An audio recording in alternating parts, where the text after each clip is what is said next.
সেদিন ছিল 24শে সেপ্টেম্বর। পরিচিত হয়েছিলাম মুখোশের আড়ালে হিংস্র এক প্রতিমূর্তির সাথে।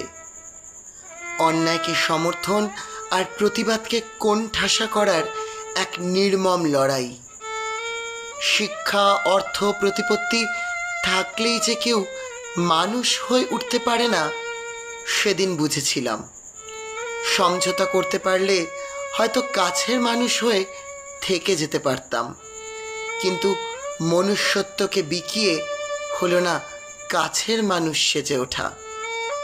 দম্ভ নামক যে অসুর তার মধ্যে বিরাজিত, তার কাছে নতি স্বীকার করেছেন মুষ্টিমেয় কিছু ভালো মানুষ, যারা চাইলেও তার থেকে মুক্তি পাবে না কোনো দিন। অন্যায়কে সহ্য করতে করতে তারাও হয়তো একদিন ন্যায়কে অন্যায় নামে আখ্যায়িত করবেন, আর সেই অসুরকুল সম্রাজ্ঞী অট্ট হাসিতে ফেটে পড়বেন।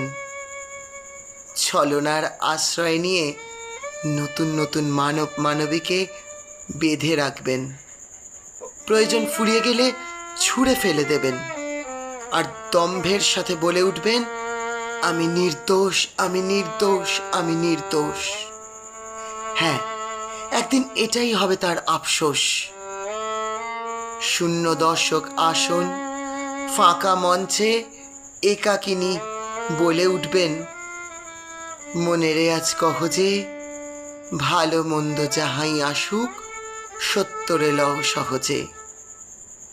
সুর হারিয়ে অসুর তিনি, নেই কোনো লজ্জা, দম্ভ নিয়ে বাঁচেন তিনি, রক্তাক্ত কণ্টক শয্যা, রক্তাক্ত কণ্টক শয্যা, রক্তাক্ত কণ্টক শয্যা।